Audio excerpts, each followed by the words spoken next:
how he's delivered his message is probably the wrong way. But if you decipher everything and you actually just listen to what he's saying, he's telling the honest truth. It's no different just because he's a footballer.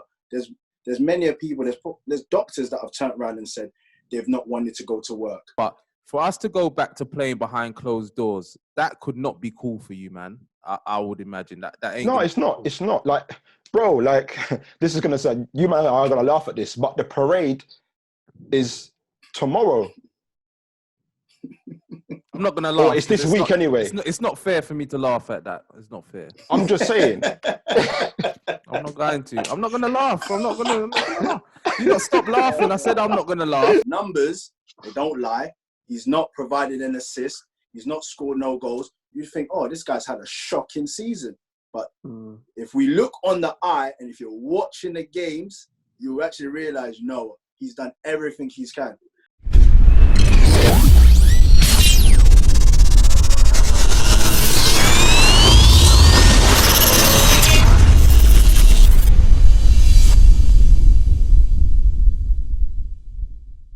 What's happening, people? And welcome to another episode of Everyone's a Pundit. This is episode 35, and I thank you all for watching and listening. If you're new to the channel, please hit the subscribe button and don't forget to hit the notification bell so that you never miss another views video. And when you watch, please give us a like, because the more likes we get, that does help us grow on the platform. If you do like listening on the audio, you can catch us on all the big platforms, Spotify, SoundCloud, and now on Apple Podcasts as well. Views Football Podcast. If you are listening on an Apple, please give us a 5-star review and share about with all of your family and friends, please. You can find us on all of the social media, Instagram, Facebook, Twitter, at Views TV Official. But yes, let me get into today's episode. I'm joined by only one THFC, aka Flicks, big Tottenham fan, and Dash from A Dash of Sports, who is representing the red side of North London. We've also got John, big Liverpool fan, with us today as well. So, yep, let me not ramble on anymore. Let's get into today's episode now. What's happening, people? And we're back again for another episode. And I'm joined with the guys in the building, in their buildings, Quarantine Entertainment. Come on. And as you can see, if you're watching on the visual, you'll be able to see that sometimes we got to get it in where we can get it in. So we got Flicks actually in his car, respect to in the car. Love that. For the audio people listening, can we just introduce ourselves, guys? So you can just give them your name, who you support, and also if you've got any social media pages. So Flicks, go ahead first, and then we'll work our way down from John to Dash. Yeah, man, sure. No worries. I'll go by the name of only one THFC, also known as Flicks, a YouTuber, Tottenham fan, and yeah, man, up-and-coming clothing line, hopefully. So yeah, man, that's me. That's me. Come on. Wicked. And yourself, please, John. Yeah, you got me, man like John, massive Liverpool supporter, and yeah, that's just at J Dwelle. So yeah, man, that's me. Wicked. Last but not least, you got your boy here, Mr. Dashiki Dash, changing up, switching it up, Mr. A Dash of Sports nowadays. So I'm back. And your hair's growing back quite swiftly. Yeah, you know that. Swiftly, innit? Please. Quick castor oils, shea butter, and juices and berries. You know that. Wicked. So we're gonna discuss a couple topics on this, or 3 topics on this show, people. One of them being the Bundesliga return today. So we're recording this on Saturday, the 16th. So we're going to discuss that. We're also going to discuss something that's quite interesting to me, is how do you judge a player? Is it by stats, or do you really have to watch a player, or is it a combination of the both? Because I think we can all use stats to our advantage in an argument when it's for us, and then when it's against us, we talk about it's just all about you got to see the player. He does so much extra stuff off the ball. So we're going to discuss that as well. But where I wanted to start was Project Restart. So we're obviously, I'm a Man United fan. We've got Arsenal, Liverpool, Spurs. The Premier League is dear to us. And what do we think's going to happen? So there's plans to restart the Premier League in June, I believe. And you've had a number of players that's come out with various different views. You've got somebody like Danny Rose, who's just like, well, boy, I'm not on it. I'm not on it. You know, like, I don't care about the nation's morale. Like, he used different words, but he's just like, if it ain't safe for me, then I'm not on it.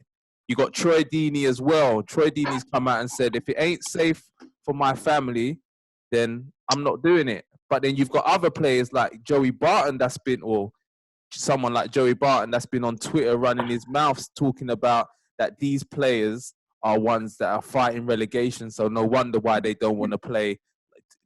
So what's your thoughts on this, Dash? I know you've got something that you feel personally about certain things. So yeah, go ahead.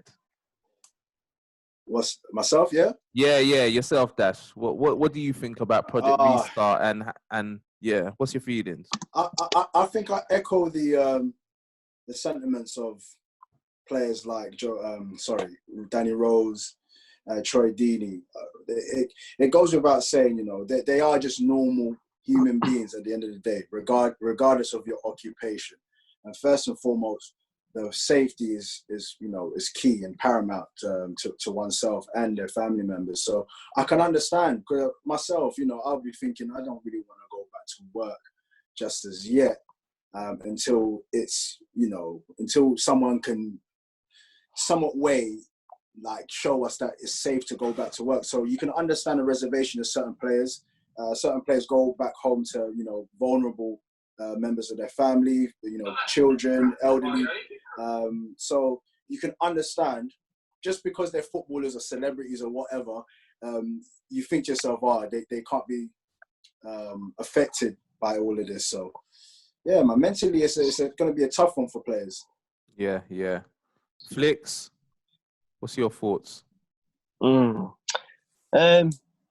when I heard the Danny Rose comments, you know, I thought 110% backed him.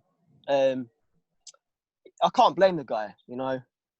Yes, it's only football, but health comes first. Yeah. And not only that, obviously playing football, it's a contact sport. So you'll be tackling people, etc. Yes, there'll be no fans there. But, you know, health comes first. That's it, you know. It's difficult, yes.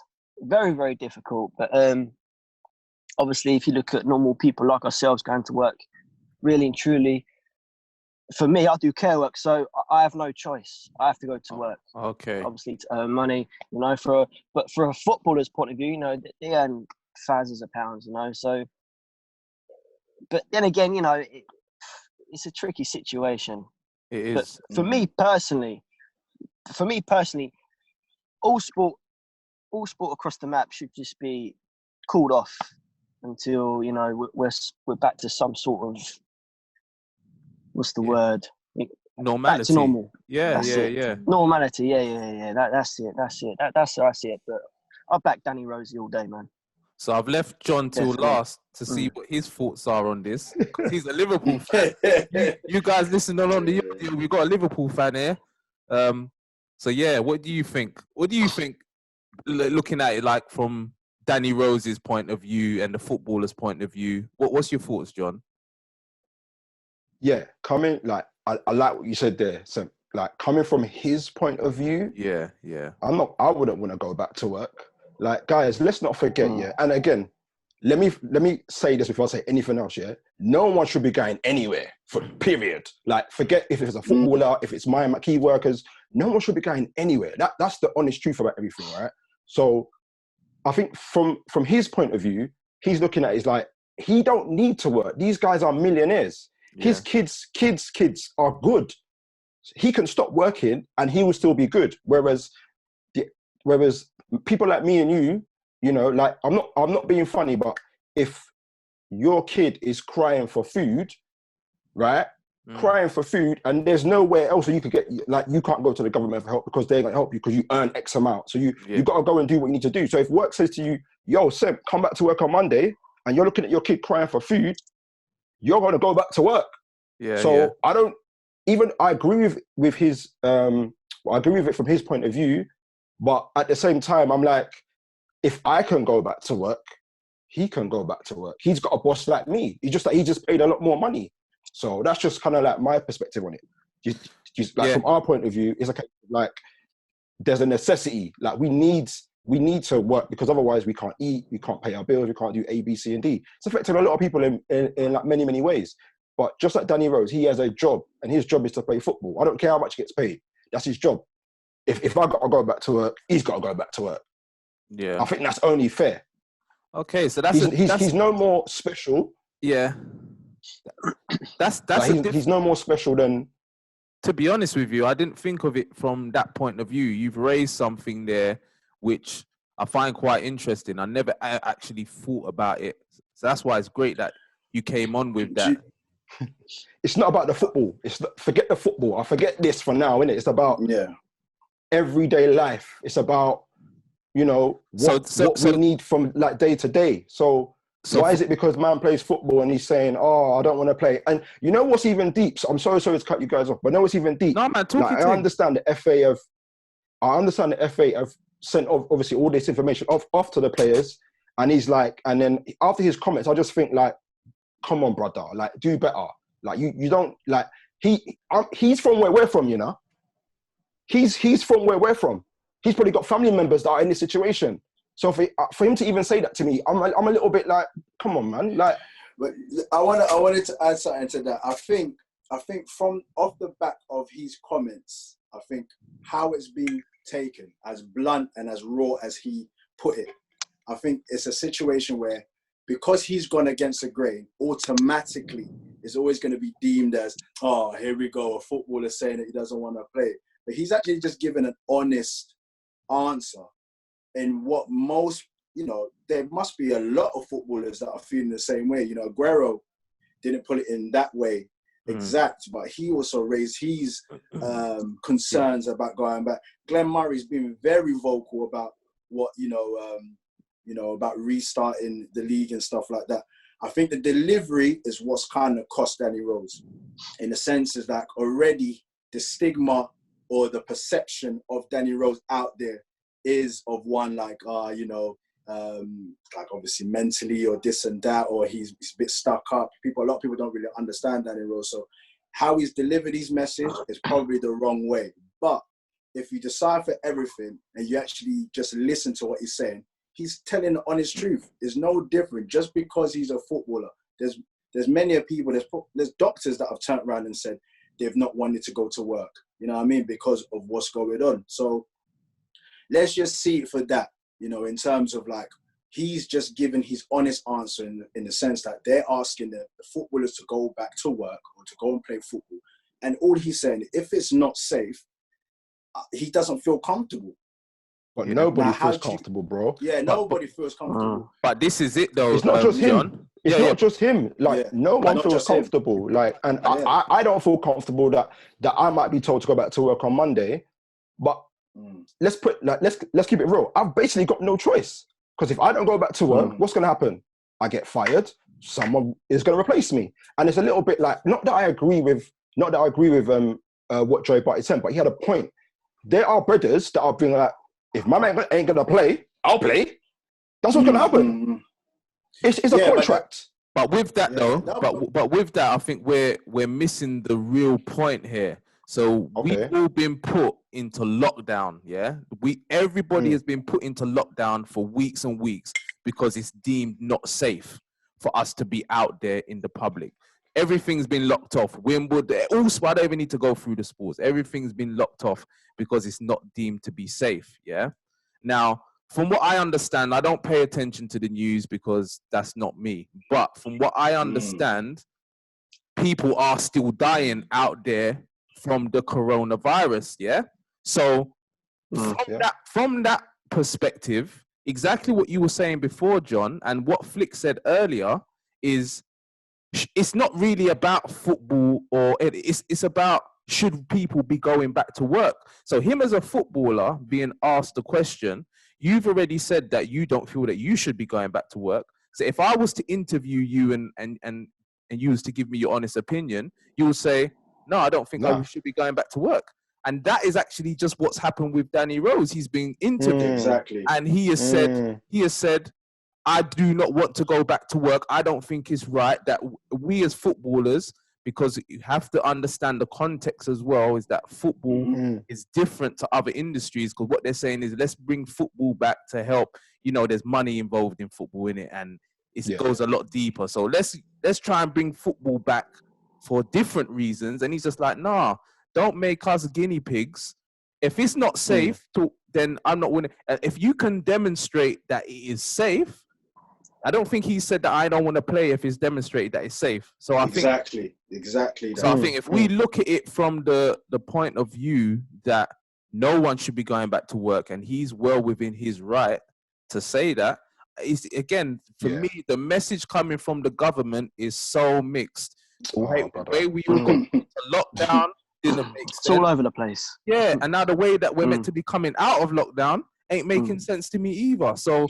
And this is what I'm saying is no, the high profile celebrity or, you know, sportsman, sportswoman, if they're to give their opinion, if they go against the grain, because the general consensus is like, oh, you meant to say, yeah, you're happy. Like, well, football is meant to be saying, yeah, they're happy to get back into football. This is, yeah, you know, agree with everything. But when a footballer then turns around and says, nah, I actually don't feel comfortable, all of a sudden I was like, oh, you know, their money gets in question, or they get paid this X amount. They're normal human beings. How can they not have that? We're all, 100%. It's a pandemic. You know what I mean? We're all going 100%. through it. This situation is showing that we're all level, regardless of what you do, what occupation. It's getting everybody. It doesn't matter. It doesn't see nothing. No money, no gender, race, no race. no nothing, no gender. Doesn't matter. You could be 1%. It doesn't matter. Like, it's getting everybody. So a footballer turns around who's, like you said, being asked an honest question. He's giving his honest opinion. My thing is, it's just his delivery probably just let him down a little bit. But at the end of the day, it's an honest answer from him. Yeah, man. Can't knock him, man. You know, it's Flicks. You know, obviously the season, we all want football back, and from somebody in your position who does YouTube based on Spurs and football games.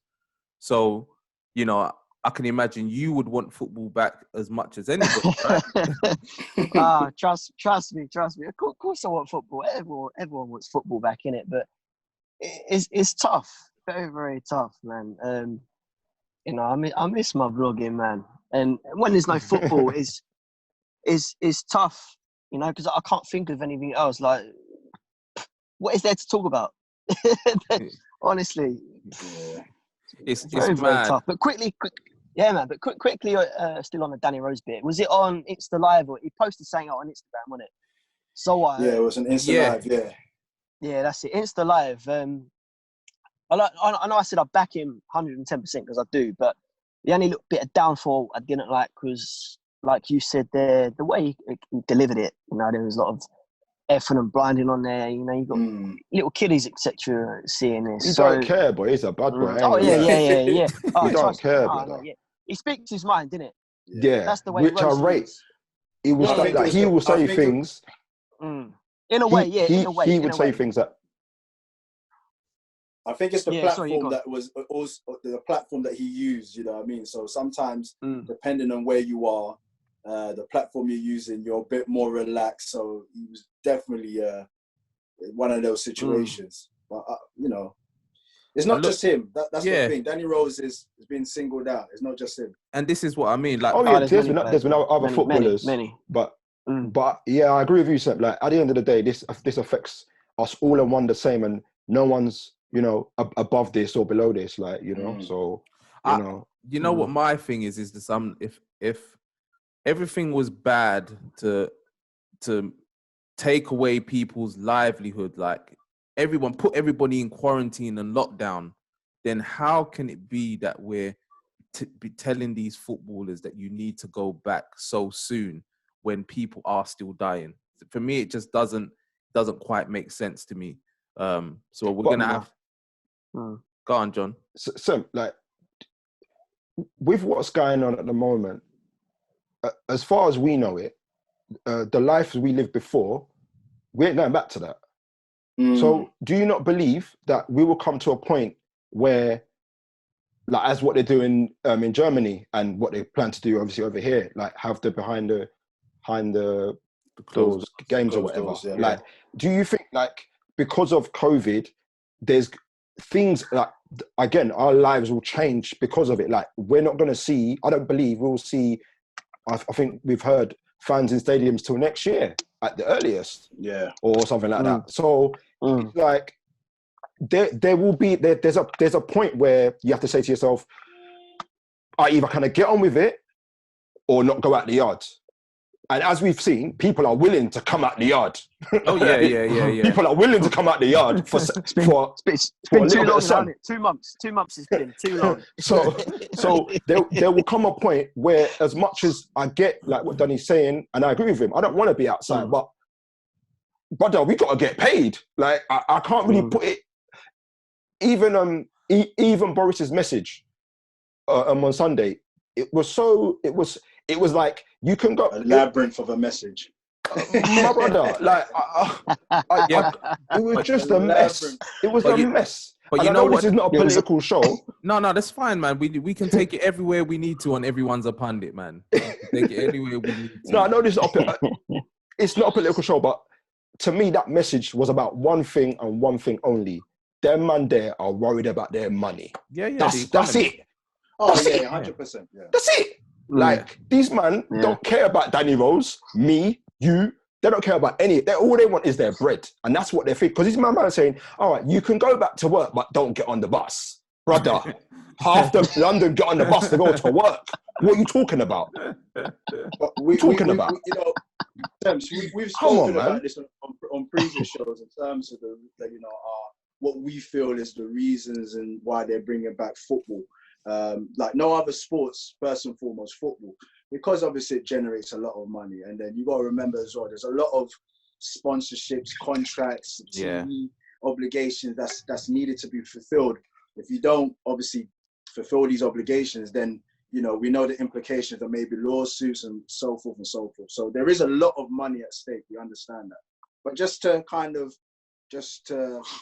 pull it out there for Danny Rose, if I can be his advocate for the moment, I don't think it was an outright saying he does not want to play football again and stuff. I appreciate that. It was just the fact that for the moment, as we know, it's like, okay, the numbers are going down in terms of the deaths or whatever, but allow us as a nation to just be able to be like, you know what, let's just hold it for a couple of weeks or 3 or 4 weeks to kind of just establish what is actually really going on, because there could be another spike, we don't know. So I think the footballers are just thinking, all right, is it safe? If you can confirm or prove that it's safe to go back to kicking ball, then fair enough.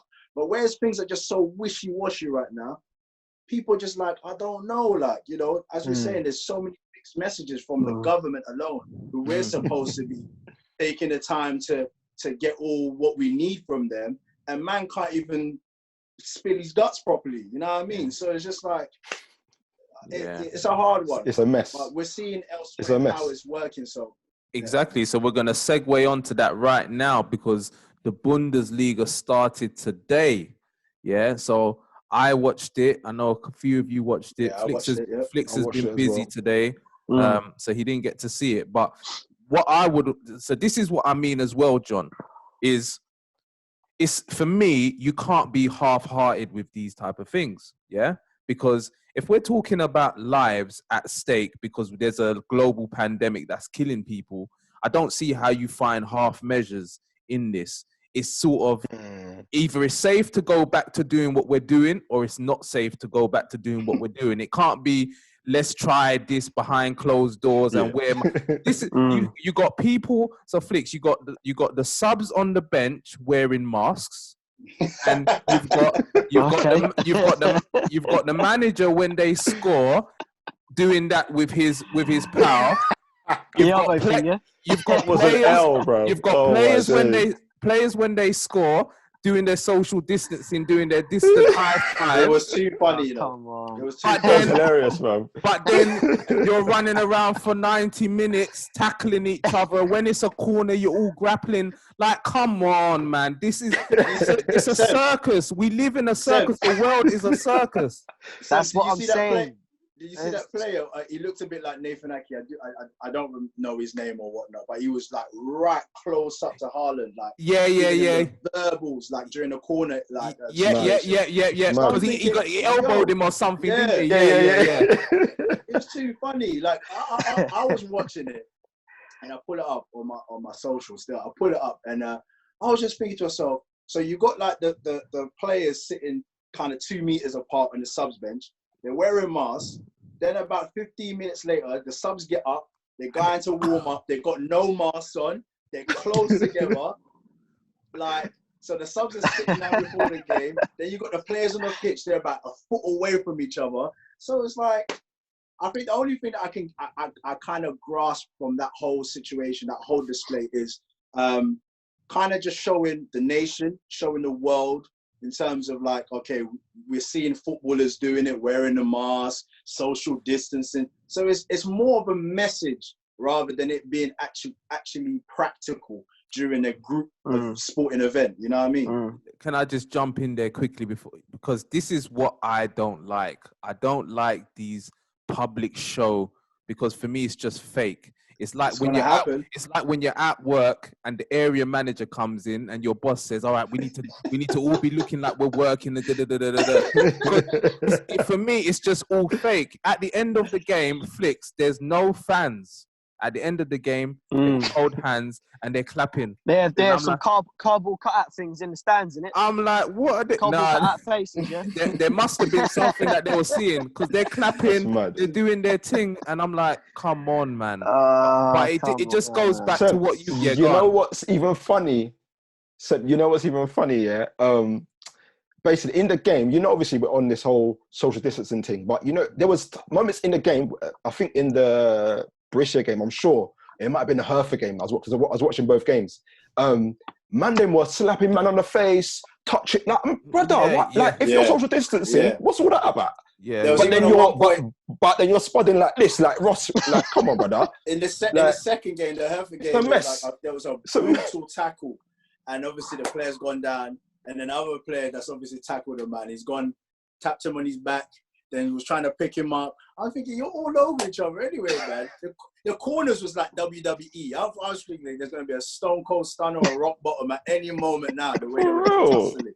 They were just holding each other. Come on, man. You know what? So, Flicks. But it just... Go on. No, go on, Dash. Go on, finish what you was going to say. No, I was going to say the point in terms of obviously making everything possible. That they did, don't forget, they did test the players, and they are doing a testing system, obviously, before and after the game. The only thing that their question is like, because we're not 100% how this virus gets into our system or whatnot. So obviously, it spreads. Is it in the air? Is it by human to human? We don't know. But they are testing before and after the game. But okay, so I'm gonna say one last thing, and then I'm gonna ask Flicks a question. But this is what I mean, man. I think it goes back to I feel why you feel the way you do, John, because it doesn't seem serious enough. I think John, you're almost thinking to yourselves, people can go back to work now. Players can play football. Do you know what I'm saying? Because this is the way the government are making everybody feel, and us seeing the Bundesliga start again. Because you test the players before the game, but you're then saying that we don't know how it spreads. So how can you really be playing with people's lives for sport? Do you know what I'm saying? It should be bigger than sport. Money. Yeah, that's it. That's it. Money. Unfortunately, it's money. It sounds so shallow, but it's the truth of the matter. Because at the end of the day, if humanity was worth its grain, nobody, and I mean nobody, would be leaving the yard, brother. Yeah. Work. It'll be the last thing on your mind. But because they're thinking, we could be indoors for the next year and a half. It could be that way. So then, therefore, we have to somehow make life out of that situation. Does that Yeah, make yeah. sense? So Yeah, whether yeah. this is going to be the new norm, we don't know. But honestly, I'm with Danny and I'm with all you guys in saying, why is anybody going back to work in the first place? Yeah. You know, as questions that I don't feel we'll ever get the answers to. Like, Yeah. So Flicks. But With, how did 1 second, Dash. yeah, go on. Flicks. With games behind closed doors, would you like to see the Premier League start again? What, in June? June the 12th? Yeah, whether it be June the 12th or next week or whenever it. Would you like to June the see 12th. June the 12th. That's my birthday, by the way. But yeah. Easy now, Gemini man. No, honestly. Wait. No, but yeah, man. Nah, I'm not with that. I'm not with that. Obviously, the Bundesliga started this weekend. I'm sure the Premier League, Championship League One as well. We'll probably be watching that. You know, keeping our eyes open for that. But for me, cut it off and look to start late August, early September. Just lock it off. Make out this season that never existed, honestly. Yeah, I'm happy with that. Yeah, man. But, I was going to say, I was like, one last thing. I think I see this comment on Twitter, or I thought of it. I can't remember now, honestly. But obviously, lock the season off. Make out it never existed. But when you look at the likes of the Championship, Leeds United, they've been up there every season, and at the last hurdle, they fall. Yeah, West Brom. You know, bring the top 3 teams up to the Premier League this season, and then maybe relegate 6. Can't do that, man. Next season, I know. Again, you do that, then you have to make Liverpool champions if you do that. You have to make Liverpool champions. But that doesn't even go without saying, man. The be all and end all is, if you reward, you must punish. That's it. Yeah. Punish, you must reward. Yeah. That's it. So if you give Liverpool the title, rightfully so as well. Not even a case of they're champions. If they get the title, it's okay. But you must punish. Stop making me blush, man. Stop making me blush, man. But you get what I'm saying? Every position needs to be established. So you got the champions, you've got European places, then you got relegation, and then it trickles down. All this business about, no one gets relegated, or then you're picking and choosing. That's where the legal aspect is going to come into it. How can they be champs? And how can they not get relegated? You know what I mean? So, listen, it has to be played out. I think everybody, as much as we don't want to kind of see, and I think it goes down to the product itself as the Premier League. Forget about all the other leagues. We all know that the Premier League has it's a different level in terms of a product in itself as football. You know what I mean? So you can see other leagues with no fans, and it might be okay. But the Premier League is all about that fan passion, singing from the terraces. Like maybe other leagues in the world. I'm probably being biased about talking about the Premier League, but that goes a long way in terms of that fan interaction. And it's the best league in the world. Without that fan aspect, it is going to take a major blow at the Premier League. John, just think of yourself. Obviously, John, you don't really care, I'm guessing, how you get the title now, whether it be you're giving it or whether you finish and you win another couple of games. But for us to go back to playing behind closed doors, that could not be cool for you, man. I would imagine that ain't. No, it's not. Cool. It's not. Like, bro, like, this is going to say, you man are going to laugh at this, but the parade is tomorrow. I'm not going to laugh. It's this week anyway. It's not fair for me to laugh at that. It's not fair. I'm just saying. I'm not going to. I'm not going to laugh. I'm not going to laugh. You don't stop laughing. I said I'm not going to laugh. You don't stop laughing. No. So I was meant to be en route somewhere tonight. All right, let's break. Let's digress. But yeah, I mean, after 30 years, you get it how you get it. Let's be honest. You get it how you get it. And I'm not going to lie to you and be like, I won't, like, in the back of my mind, I won't feel a little bit, away about, oh, like it's tainted or all these other jazz, but I don't care. It's been 30 years. Give me the thing. That's all I can say. Like, there's nothing more to it. There's no more logic anyone can feed into the argument as a fan. Because I'm sure if you guys were in the same position, you would feel exactly the same way, as far as I'm concerned. So I'm not even stressing. So yeah, this is why I said, like, that's why I asked you your opinion, because at the end of the day, Liverpool fans are in this situation, and it's a unique situation, as you say. 30 years, never won or haven't won it for 30 years. Then on top of that, you should win the league last season, but you don't by a point in the league that you probably should. And then this season, you bossed the league all year. For this to happen, it's like only you guys can know what you're going through. So we can't talk about how you should be feeling or anything, because we're not in that position. All I'm saying is, in years to come, all the pub quizzes, the trivia. Oh yeah. The Corona title. That will be in there. Just remember, like, I rate that. You need the league. You need to play at the league. That's one thing that we've always said. Yeah. Those 2 games, if you just amass those points, you could be like, listen, we played at the 2 games, or what? If you was given the title, you would be the only Premier League winners to never complete the season, and you win it. Blackburn have done it, Leicester have done it, Chelsea have done it, Arsenal have done it, Man United have done it. Dax, 1 second. Sem, you got a minute left. Yeah. We're gonna go for a break now and then come right back. We're gonna go for a break and come right back. All right. Oh, mate.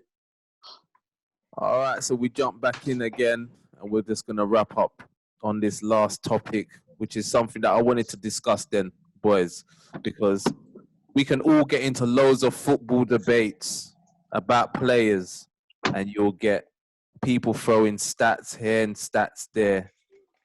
But then, when does it come a point when stats aren't important? Because for me, when you want to back a player, you will draw for the stats and it's all good. But then if a man comes to you and says, no, those stats don't tell you the full story, then it's like, all right, so what do you do? What do you do? So, yeah, man. John, what do you think? Because for me, this comes down, I've been given Firmino, I haven't been giving him a lot of stick, but all I'm just saying is that I don't class him as one of the top strikers.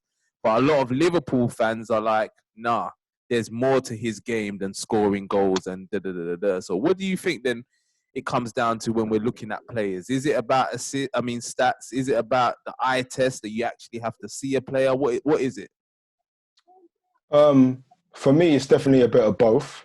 I do lean more towards stats because, like, I work in a bank. I have done for the last 9 years, nearly 10 years. It's like numbers is what I deal with on like a day-to-day basis, and I work in risk management, risk and compliance as well. Okay. So already, like, a lot of what I have to do on a day-to-day basis is like stat-based. So some might say that I'm biased, but what I know that stats tell me is an unbiased account of what has just occurred. There's nothing external. There's no biasness. It's just the numbers. It's like 1 + 1 = 2, right? So someone said to me, there's a really interesting stat, and this is where how like both come into play. Liverpool are I believe, have conceded the least goals in the league, right? I think we all know that. That makes sense. We look good defensively, right? On the eye, we look good, and it appears that. However, if I told you that Liverpool have the worst, one of the worst teams in the league for defensive errors, you would be like, well, how? Like, but it's a fact. There's a stat out there that says defensively, I think there's only like 2 teams that are worse than us when it comes to defensive errors. Now, I understand there's a lot more that goes into conceding a goal. I understand that. But what that stat says to me is that Liverpool have made an X amount of errors. And when you compare that to the rest, it don't appear as if we defend good. Even though to the eye, we can see every day, week in, week out, that they've got one of the best defensive records. So you see, you kind of need both to kind of bring an opinion or to come to some conclusion. And not only that, it allows, like, with the numbers, as we all know, numbers don't lie. But when you're talking to me about an eye test, what test is that? How do you pass an eye test? Because eye test to me says to me that this person's a good player, but someone else might look at the same player and be like, nah, that player's dead, bruv. What do you see in him? So whose eye test is right? But I can say by numbers, my brother, he scored X amount of goals. He's done this many assists. His XG is this. So you come to a conclusion by first, yes, viewing and looking at the player, but at the same time, you use the numbers to almost back up maybe why you like that player or why you want to scout that player or why that player is better than the next player. So you're using basically you're leaning towards the stat side to say 100%. A stat gives you a truer account of what that player does versus people looking at a player, because that's more opinion based. Okay. What do you reckon, Flicks? Have you got what do you think? I'm going to go by that stat you put out. Was it yesterday on Twitter? Day before, something like that? I think it was, yeah. The best striker or something, innit? Harry Kane or man like Boomerang, innit? That's what I call it, by the way. man like Boomerang. Don't do that. Don't do that. Don't do that. Everything was all good. Everything was all peaceful. Anyway, that little stat I just laughed at, because, there's only one guy, and that's Harry Kane, man. That guy, all over the pitch, and there's a lot of people that slag him off, But you know what? I'm gonna actually go and draw up, because I think Aubameyang doesn't he have better numbers than Kane? So then this is what I mean. Then does he? We'd have to go and have a look, because that question was actually who's a better finisher. I should have actually said who was the better player, because a finisher was quite easy on Harry Kane, but who's the better player would be a lot harder. To me, I find it interesting, and I won't get into it actually. Let me hear what you've got to say first, Dash, and then I'll say my piece on this. I want to pull out one that's probably not going to be obvious, and I want to talk about Stuart Downing. John, you probably know about this more than I myself, but I think it's 2011, 2012, that season there, he literally left the season with no goals and no assists. Now, I'm going to break this down. The goal situation, fair enough. He's not a goal scorer or whatnot, so you can give that a blight. But he left that season with no assists, being the main provider of the team. Yeah. Now, his argument to that was, it's not his fault if the strikers are not converting the goals. Mm-hmm. So he's providing, he's doing what? If you serve man in the box and he's 2 foot from the goal and he doesn't score, that's not his fault. He's provided you with the ball to score and the man's not scoring. But on his record, it'll go down as no assists. And actually, to defend him on that season, it was actually one of his best Premier League season, which earned him an international call-up. Yeah, man. Sorry to interrupt. I was going to say, did that guy have one of them one of them top performances in a season? You said it there, man. I think that season Andy Carroll was there and whatnot. That's it. He left that season with no assists. But if you was like to pull up a highlight reel, he was providing the team with the service. And also, he got his England call-up. So now we're going to look at that and think, numbers, they don't lie. He's not provided an assist. He's not scored no goals. You think, this guy's had a shocking season. But if we look on the eye, and if you're watching the games, you actually realize, no, he's done everything he can. Let me just quickly touch on the last one would be Ozil. Now, I'm not going to go into it crazy. The season that he needed to be Henry's record, and Giroud went through a 3-month barren run where he was not scoring, couldn't hit a barnyard door. And he left that season not getting a record. But he was providing the service. So I will go as yes, John. I agree with numbers does help your case. It does provide some type of evidence to your productivity or not. But if we're not looking at if you're not watching football, you're always going to miss out on those players that numbers doesn't really account for what they need to do. You know what I'm saying? That was brilliant, Dash. Thanks for that, because I agree, man. I think, and I get what you mean, John, because from the profession that you're coming from in terms of numbers, it was when I was also an advisor working in an environment where stats very much mattered. Like your boss will come in, and when you have your appraisal, he's got different stats, conversions, different that, da, da, da, da, da. But for me, stats don't give you a real life picture because there's always a gray area. There's always extenuating circumstances. And the assist thing is so important because exactly what you say there, I could pass the ball, just pass the ball. My man can then get the ball, do a madness, pop one top bins, and I get an assist for that. But I haven't actually created anything. I've not done a key pass, but the stats tell you assist for you. Assist. And I use Pogba as a great example because he gets a lot of stick. Yeah, a lot of stick.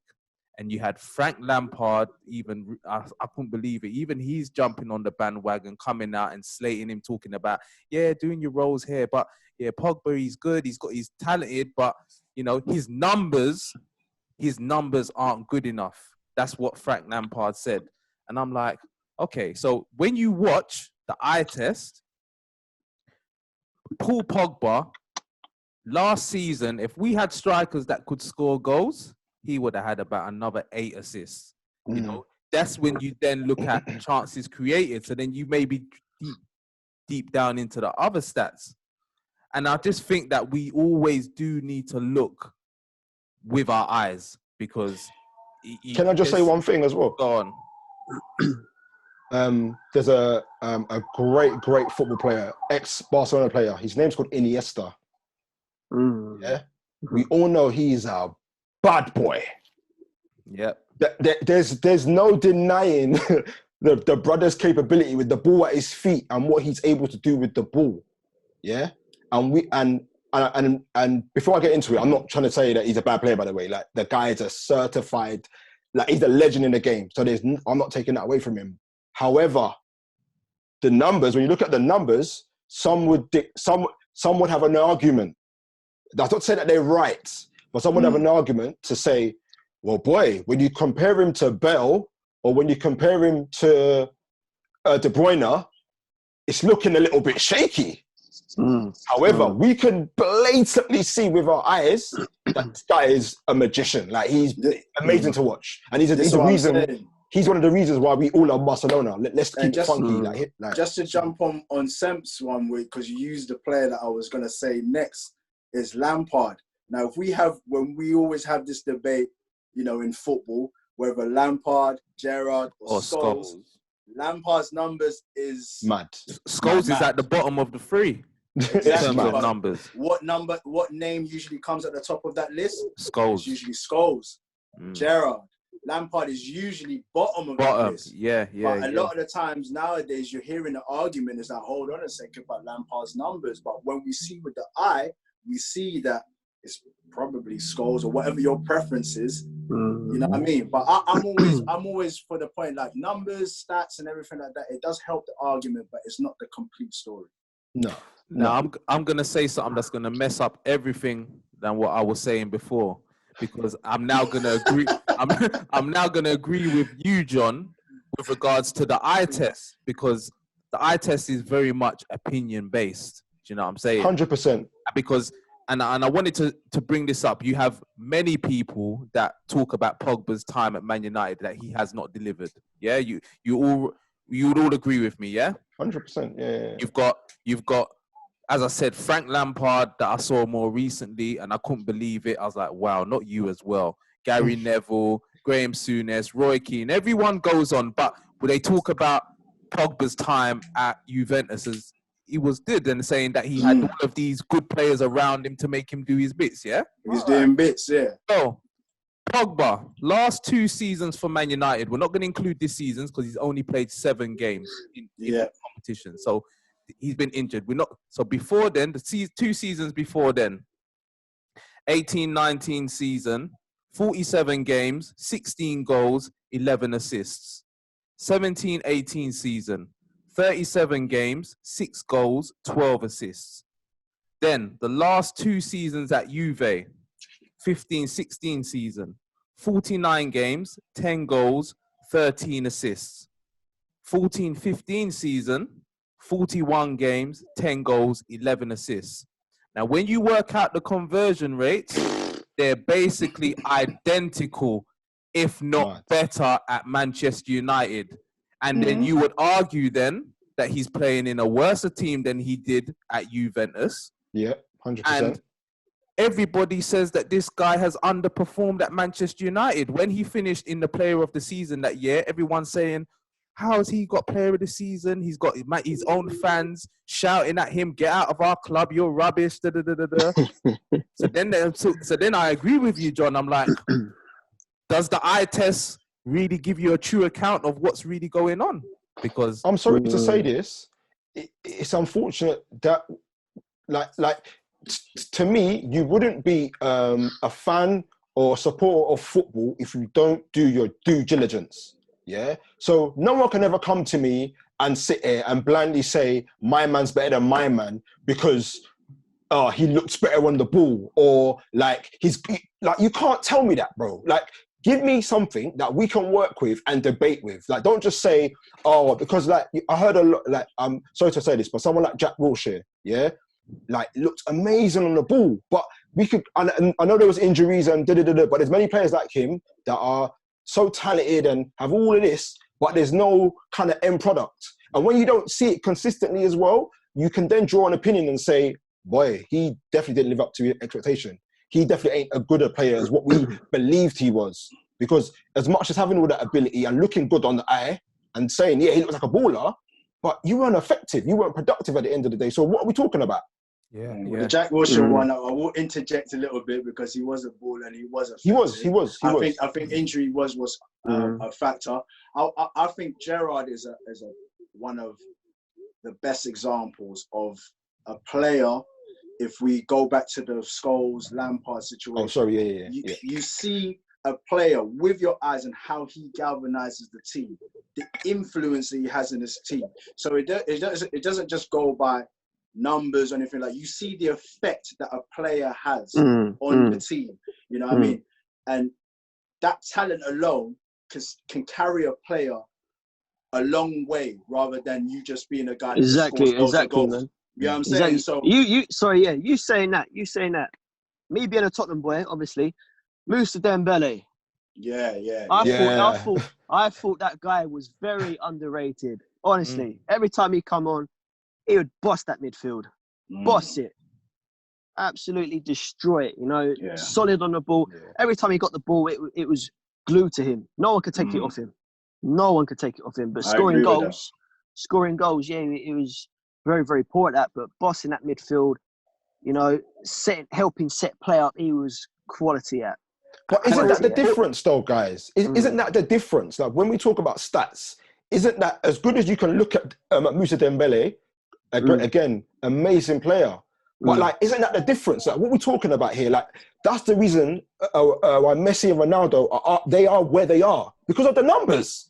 Period. Obviously, we can all see that they're great players. But when you put the numbers on top of that, it's whoa! These guys aren't even human. That's where it's a scary thing, because if we put every player to be at the top with those aliens, it's going to be impossible. I'm saying that's the difference between a very good player, a talented player, elite. Yes. You. That's the thing with the stats. Like we're saying, I don't think there's a right or wrong way to look at it. I feel that stats does aid and help a situation. As we've seen since there, I feel like this is a Save Pogba kind of segment here. But you know, when I first thought about the question, I didn't have Pogba in mind. I didn't actually have Pogba in mind. But then when I started looking at stats of certain players, and I literally went on this post on Instagram and I went in because I thought, no, you can't be dealing with Pogba like this. You know, I'm a big Pogba fan anyway, and I hate the way the media treats him. But then I'm just like, when we talk about the eye test and everything, and I'm thinking, how can you have so many professionals, and not just professionals, even Manchester United fans, that talk around and say that Pogba has not performed? Whereas when you look at his numbers for Manchester United, he's got a better goal to game ratio, a goal assist game ratio than your Steven Gerrards. Do you know what I'm saying? And more than a lot of other midfield players. And then when you drill down into the other numbers about running and chances created, key passes and all of that, he ranks highly.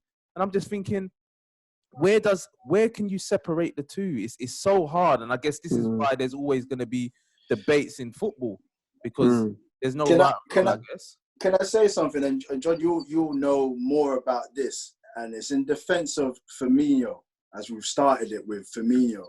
Now, he's a player that links the other players. So do you think it's unfair that he gets judged in that way just because he doesn't score goals? I'll be honest with you. If you ask for the number 9 shirt, what else are you wearing that shirt for? What does that shirt represent? I'm not saying that I think he's the greatest striker. I think he's an amazing player. And in my personal opinion, I do not believe he was bought to score goals. I don't believe that. That is not the reason why Firmino went to Liverpool. However, he did ask for the number 9 shirt. So I can only assume him as an individual. Anyone who's anyone understands what number 9, like, come on, guys. Like, we're all like the same age, innit? Like, so to me, it's like, what else are you wearing that shirt? Now, I'll number 11. The reason why I asked that question is because there's a period of time it got to Bergkamp's career where he wasn't so prominent with the goals, and he became the guy, the orchestrator, you know. Like, I see Firmino as like a false 9 who makes everybody else play well. So that's his role. Although he's wearing the number 9, I think he gets, if you're saying a striker, by all means, he would have to take the L in it, like the fact that he doesn't score enough goals. But if you just see him as the player that helps the other players tick, which Bergkamp also became in his career as well, making your Henry's tick, making, Wrighty's tick and stuff like that. That's how you probably have to judge it. So therefore, that comes to the eye testing thing, is that we have to see what the player is doing in order to really judge. So we get that the numbers might not add up, but what is that player actually doing? If he's doing bits, then you have to be like, boy, I don't care if he's not scoring enough goals. This is what his job is. And that's exactly what it is for me. If he was there to score goals, then you judge him on that. You'd be like, yo, he doesn't score. That's exactly what it is for me. Like for me, when I think of Firmino, I'm not comparing him to like Jamie Vardy or like Aubameyang. It doesn't even make sense. Do you know what I mean? So when people try to compare them, it's like, well, we all know that they play different roles in the individual team. So even trying to compare that, I get it. Like, he's got the number 9 shirt, he plays up top, but the game's changed now. The game's different. Like, some of these number 9s are dying. Like, time we see the type of striker like Aubameyang is dying. Like, there's not that many of them left. So the game's changed, man. So I'm not too bothered. As long as we're doing what we're doing on the pitch, which is winning games. Spain showed us the false 9s with Fabregas up front, man. They played in the tournament with Fabregas. Come on, man. I know one was complaining then.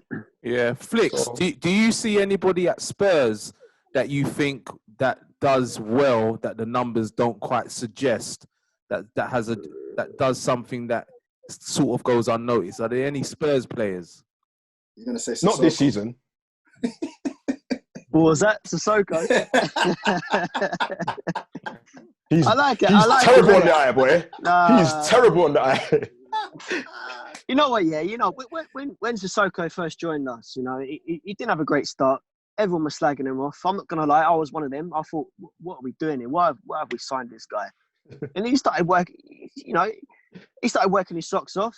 He's not a goal scorer, yes, but. What does he actually do, though, Flicks? Because what does he actually do? Yeah, because he doesn't score goals. He doesn't create this. What is he? He's not. You can't trust him as a defensive midfielder. He gets A for effort. What is it? He puts a lot of effort in, man. Honestly, he puts a lot of effort in. He probably let us down a little bit in the Champions League final, but I'm not going to go too much into that. But. No, I like Sissoko. He worked his socks off, innit? And then obviously his age is what, 30, 31 now, so he's... Oh, okay.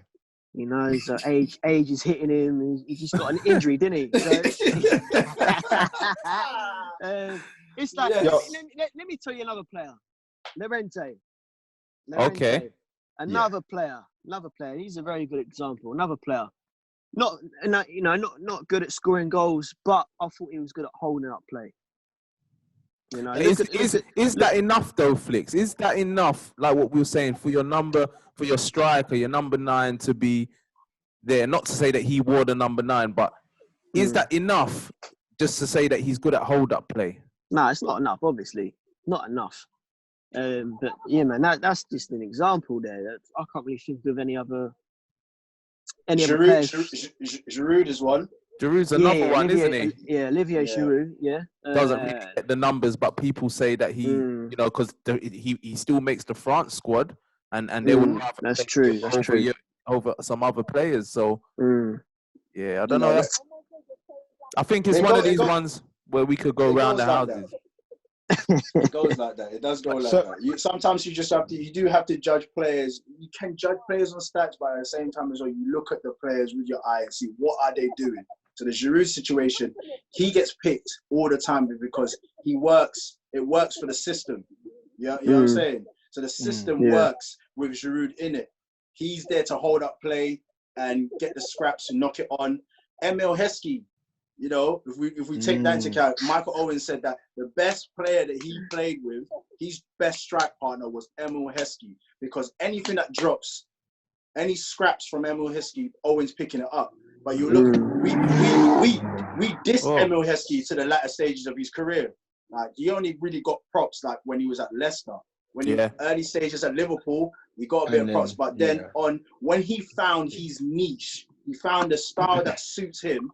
You know what I mean? Then he got this because like he doesn't score enough goals, or like he's a bit, you know, he's slow, he's this. But you gotta remember, man, football's a lot more, and as we're evolving, as football is evolving as well, we're seeing that different styles, different tactics needs and requires different style of players. Yeah, man, I hear that. Well, boys, go on. We'll say it and then we'll wrap up.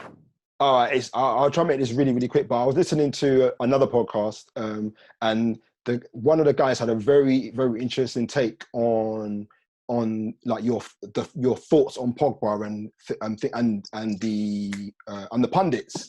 And his interesting take was a lot of these football men are not educated. Yeah.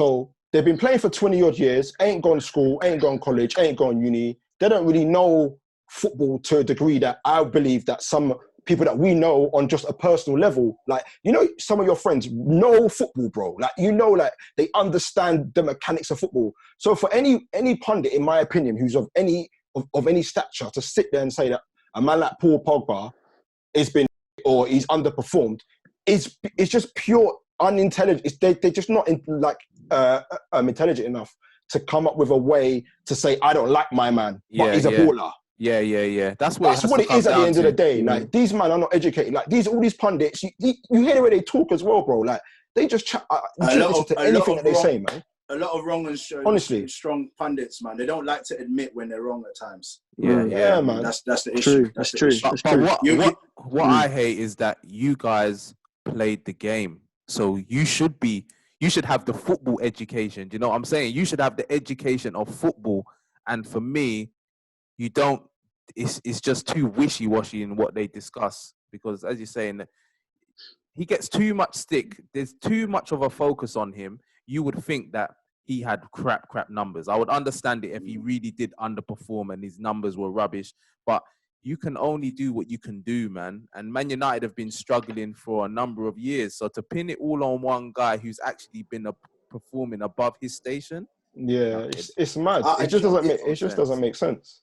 I think it's a situation where it's like, when it comes to the punditry game, and you know, we're also doing it or whatnot, but I think when you're at that level there's a high competition, and being able to say the best thing for a soundbite or this or that, where it's like, it's almost an absolute, like, they don't know what they're saying at the time and they just say it, and then when they need to read it back, it's like, I don't believe that. No, that's what I believe. I feel like there's times where pundits will just say something just to get the reaction. And then They've when been it in comes the to game too long, bro. They've been in the game but for this such time, but at this point in time, like, they're pundits now. So you got like the next pundit. If they say something hot, you're no longer the hot pundit. So it's also I a game guess. that they have to play. I don't think it's You consciously. know, that's fair. That's fair to be fair. Yeah, I don't think it's that is consciously, fair. but I think. Okay. When was the last time you really saw a pundit say, you know what, I put my hands up, what I said last time? It's only never. Paul Merson I probably heard like on Sky that said, you know what, I made a mistake with a comment that I made last time, but it's rare that you get a pundit that'll be like, you know what, I thought about what I said last time about Pogba, and I looked at the numbers, and you know what, it's not even that, you know, but you don't really get that. So I don't know, man. It's mad though, because they've got all. They're in positions where they have access to a lot of information, like, and it just they know the stats. It bemuses me, like it bemuses me how proves my point, they talk about they talk about certain players. It's funny at times, like. Anyway, we're gonna wrap up there, boys. Thank you very much for joining me. That was Everyone's a Pundit again. Where can you find your people? No worries, man. No worries. Flicks, where can they find you? All on social medias, Instagram, you know, the name's there. Check it out, man. Brilliant. YouTuber, of course. Yeah, man, just check it out, man. Come on. Dash? Yeah, man. You know, I'm also on this YouTube thing as well, you know, episode 4. Easy. A Dash of Sports. So you could just type in a Dash of Sports on YouTube. I'm also on Instagram, which is _dash of sports. So you just see it out there. And yeah, man, pleasure being here. And John is just John is somebody who I've logged heads with at times, but I always respect him. I always respect your opinion, John. It may not always come across that way, but I do. You're one of those objective fans, I must say. So yeah, big Liverpool fan. This again, sign out, please, for us, John. Love you guys, man. Like, thanks for having me on. Yeah, hope to be on soon again, hopefully. So yeah, man, 100%. Take it easy. And for anybody watching, I'm gonna put in the description. I'm gonna put the tags for Dash and Flicks. But yeah, man, this was Everyone's a Pundit, episode 35. And until next time, we are out. Take care. Come on. Take care, everyone, man. Be safe.